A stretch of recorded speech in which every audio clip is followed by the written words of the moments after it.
কি অবস্থা ভাই, কেমন আছেন? ভালো আছেন নি? এই তো ভাই ভালো। আপনি কি খবর? আলহামদুলিল্লাহ। ভালো করছেন নাকি? লাঞ্চ টাইম তো চলতেছে। আলহামদুলিল্লাহ, খাইলাম। তো কতদিন হইলো ভাই আইছেন বিদেশ, প্রবাসের বাড়ি? আমি ভাই আইছি এই তো 6-7 মাস হয় আর কি। তো তো অল্প বয়সে বিদেশে বলছেন, দেশে কিছু করতে পারতেন। দেশের মোটামুটি আপনার যে এখন 5-6 লাখ টাকা লাগে, এটা কিছু টাকা খরচ করলে দেশে কিছু করতে পারতেন। বিদেশ আর কষ্ট, কনস্ট্রাকশন সাইডের অনেক কষ্টের কাজ, ডিউটি অনেক লং টাইম। কিসের জন্য ভাই বিদেশে আসেন আপনারা? বুঝি না, আপনারা নতুন মানুষ। কিসের জন্য বিদেশে আসেন? আপনারা দেশে কিছু করতে পারবেন, চেষ্টা করলে করতে পারেন। আপনার আব্বা আম্মা আছে, তাদের বুঝাইয়া কিছু একটা করতে পারতেন দেশের মধ্যে। আপনারা কিসের জন্য আপনারা বিদেশে আসেন? পরিশ্রমের কাজ, অনেক লং টাইম ডিউটি, এই 5-7 লাখ টাকা ব্যাংকে আইসা, কাজ নাই, মানুষের খানার কষ্ট। আপনারা কিসের জন্য বিদেশে আসেন? ভাই সবই তো ঠিক আছে, সবই বুঝি, কিন্তু ভাই এই যে আপনি কথাগুলো বললেন, আপনি এইরকম কথা সবাই বলে, এরকম কথা সবাই বলে নতুন নতুন আমরা। এটা তো আপনার ভালোর জন্যই বলতেছি ভাই। শুনেন আমি আপনারে বলি, আপনি আমার কথা বলছেন, এটা সবাই ভালোর জন্যই বলে, সবার ভালোর জন্যই বলে।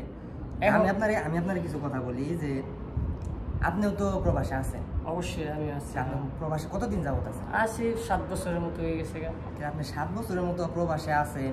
আপনি যখন প্রবাসে আসছেন, প্রবাসে আসার আগে কি আপনার মাথায় এরকম কোনো কিছু চিন্তা ভাবনা আসে নাই যে আপনি প্রবাসে গেলে এত টাকা খরচ করে আপনি কিছু করতে পারবেন না, বা আপনি মা বাবারে বোঝায় কিছু একটা করেন? আপনি কেন করেন নাই? ভাই আমিও বুঝি নাই, এখন বিদেশে আসার পরে তারপর বুঝতে পারলাম, তাই এই জন্য আপনাদের বলছি আর কি। তাইলে ভাই আপনি বুঝেন নাই তখন, তাহলে আমার ফ্যামিলি তো বুঝেন না। আপনি হয়তো এটা বিষয় জানেন যে আমরা গ্রাম অঞ্চলের ছেলেপেলে, আমাদের ফ্যামিলি এই 5-6 লাখ টাকা কখনো আমাদের হাতে দিবে না। কারণ এই অল্প বয়সে মনে করবে যে রক্ত গরম, টাকা পয়সা নিয়ে কি না কি করে ফেলাইবো, টাকা নষ্ট করে ফেলাইবো।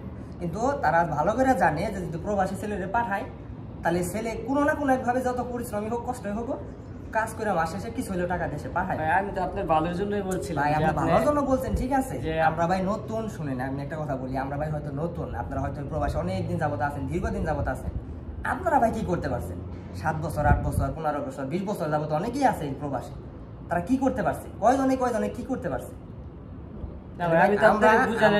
আমরা ভাই প্রবাসে, শুনেন আমি বলি, আমরা প্রবাসে আসছি, আমাদেরকে একটু সাহস দিতে পারেন যে হ্যাঁ এত টাকা খরচ করে আসছো, ফ্যামিলি পাঠাইছে, হয়তো দেশীয় পরিস্থিতি ওরকম ভালো না, এটা আমরাও জানি, আমরা এতদিন যাবত প্রবাসে বইরা আছি, থাকতেছি, এরকম ভাবে আপনারা বুঝাইতে পারেন। আপনারা যেইভাবে, আমরা নতুন ভাবে আসলেই আপনারা যেইভাবে কথাবার্তা বলেন, আমাদেরকে যেইভাবে বুঝান, আমরাই মনে করি ইমোশন হয়ে যায়। আপনাদের তো বুঝাইতেছি যে আপনাদের ভালোর জন্য, এখন তো আপনারা এটা যদি মাইন্টেন নেন তো হবে না ভাই। মাইন্টেন নিয়ে বলতেছি যে আপনি ভালোর জন্য বলতেছেন, কিন্তু আপনার নিজের বিবেকে দেখেন যে আপনার যখন প্রবাসে আসছেন, আপনি 15 বছর, 7 বছর, 10 বছর যাবত আছেন, আপনি কি করতে পারছেন? ওইটুকু টেন্ডেন্সি নিয়ে, ওইটুকু চিন্তা ভাবনা নিয়ে আমাদের মতো কম বয়সী ছেলেদেরকে একটু মানে ওইটুকু আপনি শক্তি দেন, ওইটুকু আপনি আশ্বাস দেন যে হ্যাঁ প্রবাসে টাকা খরচ করে আসছো, বাবা মার ইচ্ছা দিয়ে আসছো, বা যেভাবে আসছো কিছু একটা করতে পারবা, বা কাজের প্রতি মনোযোগ দাও, একটু পরিশ্রম করতে হবে, কষ্ট করতে হবে, এটা স্বাভাবিক।